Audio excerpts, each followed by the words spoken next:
Hello and welcome to this Haas Tip of the Day. So check this out. With one additional G-code, we were able to bring the cycle time down on this roughing operation by more than 20%.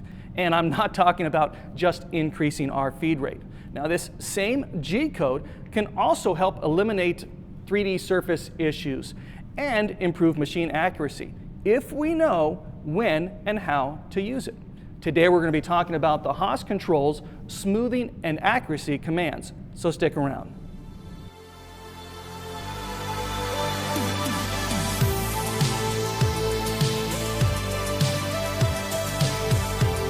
Have you ever seen the light cycles from the movie Tron? I was something like 10 years old when this movie came out, but even then I could tell, just from watching the trailer, that these Tron bikes were breaking all the rules. They would make sharp turns at full speed without slowing down at all. Now we know from the real world, and by real world I mean cat videos on YouTube, that this is not possible. In the real world, the laws of physics apply. Now our Haas CNC machines don't behave like light cycles or like cats. Our CNC machines are smart, and with high-speed machining enabled, they can look way ahead in the program and see a corner coming. And then the machine can slow down only as much as needed to make whatever type of turn that is, smoothly and accurately.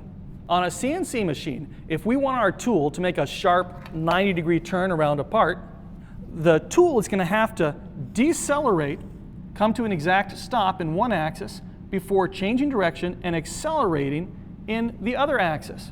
Now that sharp corner is going to cause us to come to a complete stop, an exact stop. Now if we can round that corner just by a little bit at a tiny little radius of a few thousandths of an inch, just a little tiny radius, then we can navigate that corner faster, gracefully, while still holding accuracy on our part geometry.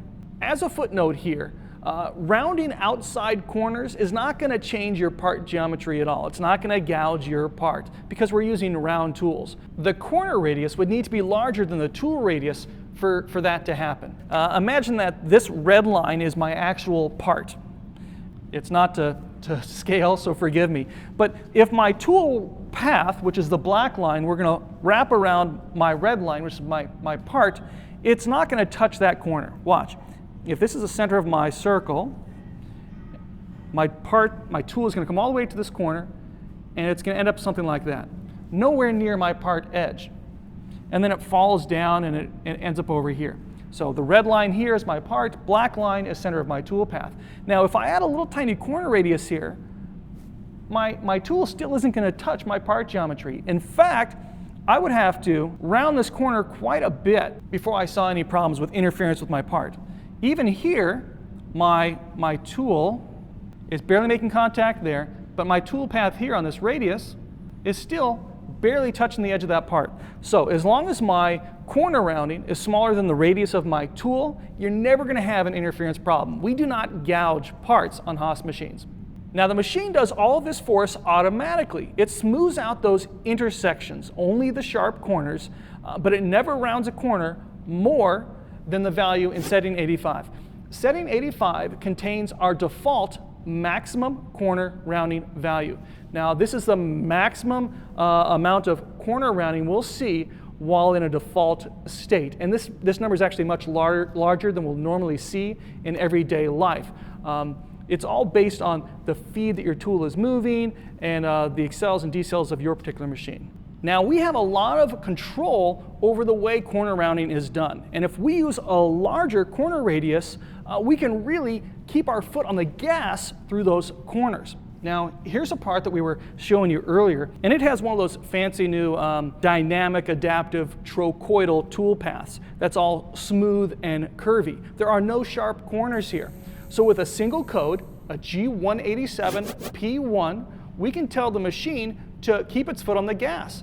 And if you were using a regular tool path that's got sharp corners, it would actually round off those corners just a little bit to keep the speed up. Great cycle time reducer. This G187P1 roughing mode will stay in effect until a plain G187 is called, or we press reset, or we reach the end of our program. This pocket was taking 5 minutes, And with the G187P1, it's only taking 4 minutes. That's a 20% savings in cycle time. You could probably speed that up, but it's got a couple steps in there. You know, it's not too bad. So how is the machine doing this? How are we saving all this cycle time?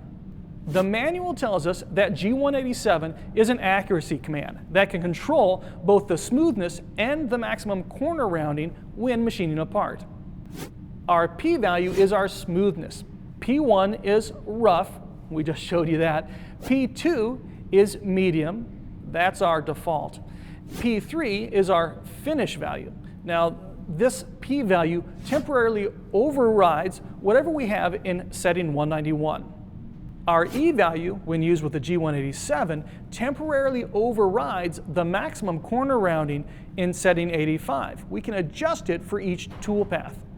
If we commanded a G187P2, that's the same thing as just putting the machine in a smoothness of medium, which it's already in by default anyhow, if we hadn't commanded any G187 at all, so we never use that. We'll use a G187P1 for rough, or a G187P3 for finishing moves.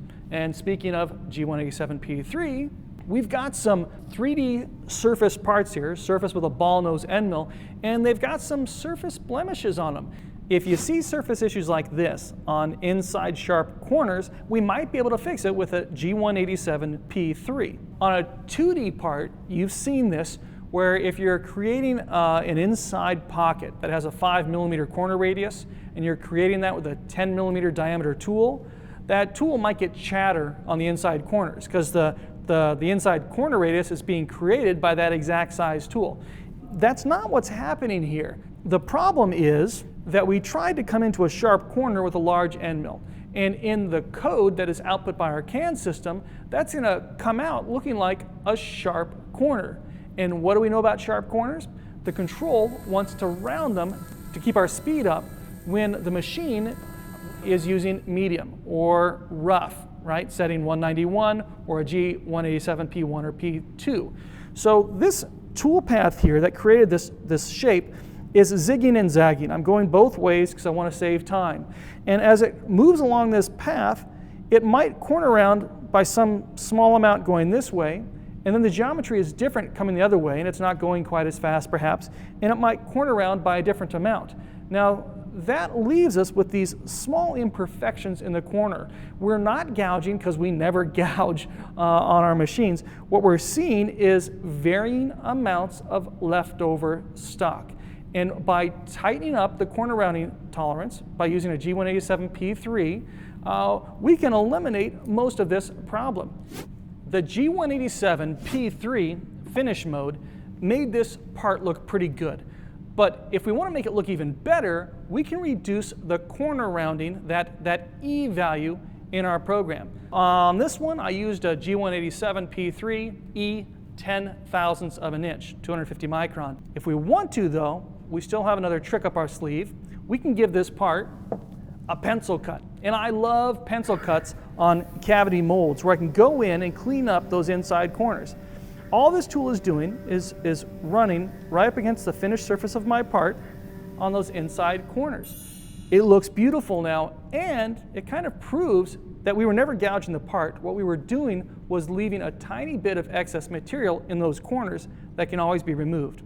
A G187P3 gave us great results on this part, but a G187 is not always the answer to our problem.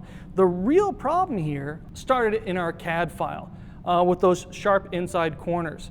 If the ball nose is too large to fit inside those sharp inside corners, then the G code that is output by your CAM system is going to have sharp corners. The real way to fix this part is to go into your CAM system, your CAD system, and add fillets that are larger than the tool that you're using in all the inside sharp corners, or just go with a smaller ball nose to fix the issue. By doing that, the machine can just sweep through this geometry the way it should with no problems whatsoever. No G187P3 needed. So, cleaning up the model and adding in radiuses larger than the tool we're going to use should be your first choice. This is the best practice for 3D machining.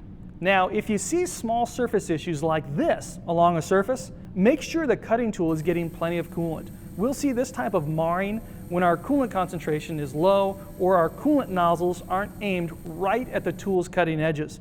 Without good coolant angles, our tool may tear at the material, or we might actually be running on top of a pile of chips and driving those chips that have already been machined into our surface, marring it. If you're seeing actual gouging, odd finishes on the surface of a part, the problem may have started with the code produced by your cam system. Now, we saw this a while back on this bracket part. The badly pitted surface that we see here in this picture wasn't caused by machine smoothness settings or the tool or coolant. It was caused because of a fit tolerance, a chordal tolerance that was too loose in our cam system. Every cam system is different with different algorithms and arc filtering. A good place to start as far as this fit tolerance might be 0.2 of a thou to 0.5 thou. It depends on the cam system. If you make that tolerance too tight, you could end up with huge amounts of code though, really tiny line segments.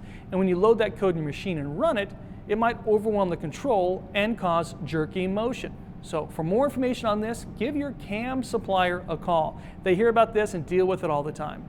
I wanted to mention, before I let you go, that if you're doing any micro machining using little tiny end mills smaller than, say, 1 millimeter or 40 thousandths of an inch, that you're probably going to end up using a G187 P3 all the time for your finish passes with those tiny little cutters. Now, you'll see this a lot when you're cutting electrodes or doing engraving, this type of thing. G187 P3 with a tiny E value like 5 thousandths of an inch or even down to 2 thousandths of an inch in some cases might be appropriate for some of those type of jobs. Really tiny cutters. So that's about all we've got for you. Just remember, if you've got inside corner problems on a mold, try a G187 P3. If you want to save some time on a roughing operation, go with a P1. If you've got marring on the surface of a part, make sure your coolant is getting where it needs to go. If you've got marring, denting around a surface, check out your cam system and your fit tolerance. And if you're riding a Tron bike, not physically possible. If you're driving a cat around a corner, not accurate. But if you've got a Haas machine, it is accurate, reliable, and completely adaptable for any kind of tool path you need to run. Well, that's it for this Haas tip of the day.